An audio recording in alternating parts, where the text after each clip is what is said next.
Mr. Sarron, class started 10 minutes ago. Oh, well, tell it to the rest of the...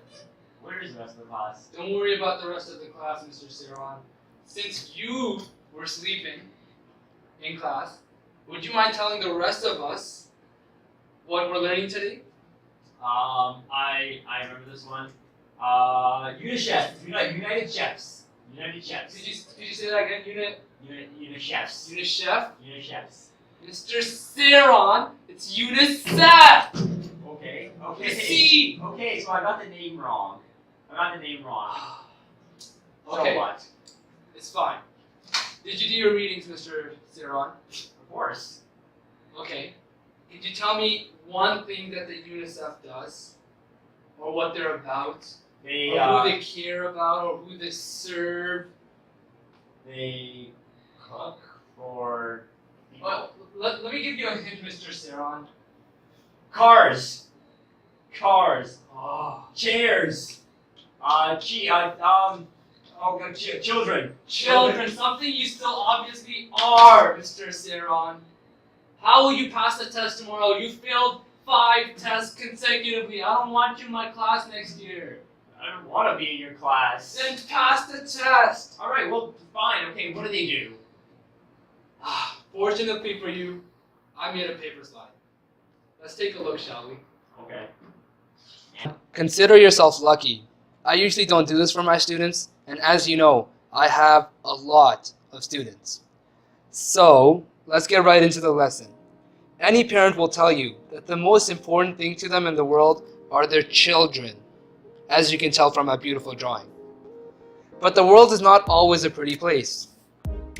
And wars and rampant diseases, time after time, seem to have the biggest toll on children. If we take one good look at the world around us, each and every one of us will want to work for a world in which every child has a fair chance. And speaking of diseases, let's look at the HIV epidemic in parts of Africa. Ooh, I remember reading about this one. Yeah, I just didn't realize that it was UNICEF. See, the HIV and AIDS epidemic is the #2 killer globally of children aged 10 to 19, and it's #1 in Africa. One of the ways that UNICEF combats this is by giving out treatment and preventative measures to children and to adults, as you can see in my beautiful drawing here. Another way that they can actually drive down infection is by giving retro vaccines to expectant mothers who have HIV. These retro vaccines ensure that these children do not get HIV or AIDS. And it's because of these retro vaccines that, and this is a global statistic actually, that mother-to-child HIV transmissions have gone down 70%. Wow, Mr. Sarron. The biggest way that UNICEF helps with the AIDS epidemic is by educating people. And what they educate people on in terms of AIDS and HIV is the ways that people contract it, ways that you can prevent it, and ways that you can treat HIV. And it's because of the efforts of UNICEF that there's been a 60% decline in new infections since 2009. And because of their efforts in treating and giving retro vaccines, children who have access to treatment went from 1 in 10 to 1 in 2. So now over half the children in sub-Saharan Africa do have access to some sort of HIV treatment. Wow, Mr. Sarron. Obviously, you have been doing your readings. But here, I have a tricky question for you. What are some challenges that UNICEF is going through right now? You see, unfortunately, there are a few issues that UNICEF is going through because of it, with HIV. One of the main problems is that in sub-Saharan Africa, education is very poor. It is a very poor level of education. Two more things that are wrong that are hurdles for UNICEF is the fact that there's low food security and the fact that there is a lot of household poverty. And one more thing that I think has the biggest effect on it is the low amount of social standing that sub-Saharan Africans have. Wow, Mr. Sarron, I feel like I've learned a lot from you. Here, let me tell you a little bit about how UNICEF helps in conditions of war.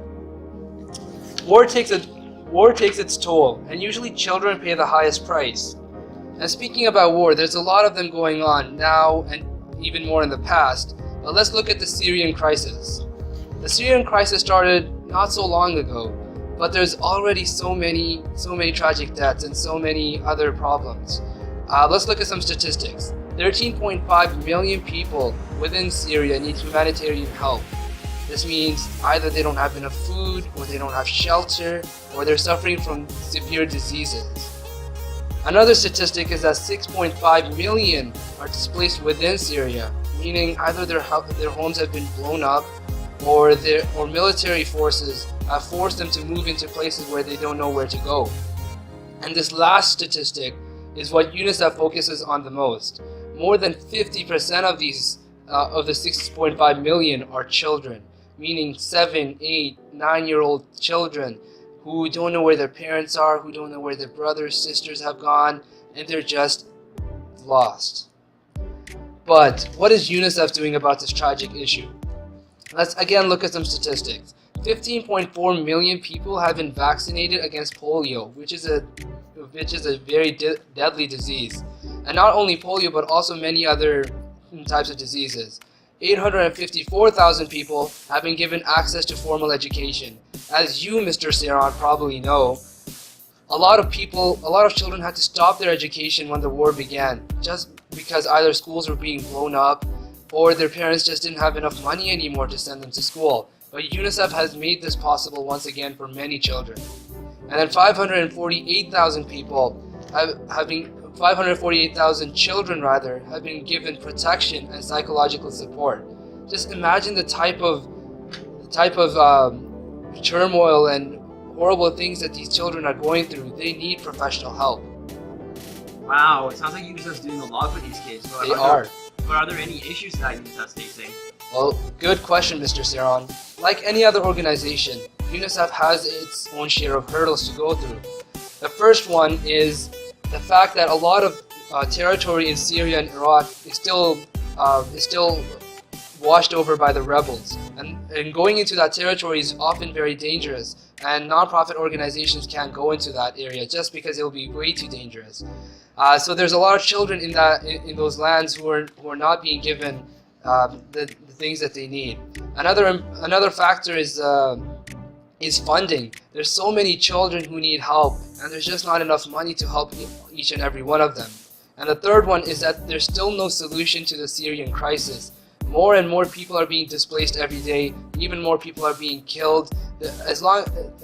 Until there's a solution, UNICEF will not be able to help all the children. So, Mr. Sarron, from the many things that you've probably learned today, and that I've learned from you, one thing that we can take away is that every child counts. Doesn't matter where they live, doesn't matter what color their skin is, or what language they speak. Every child counts, and every child deserves a fair chance at life. Wow, thank you, Mr. Khan. I'm definitely going to use this in the test tomorrow. You better, Mr. Sarron.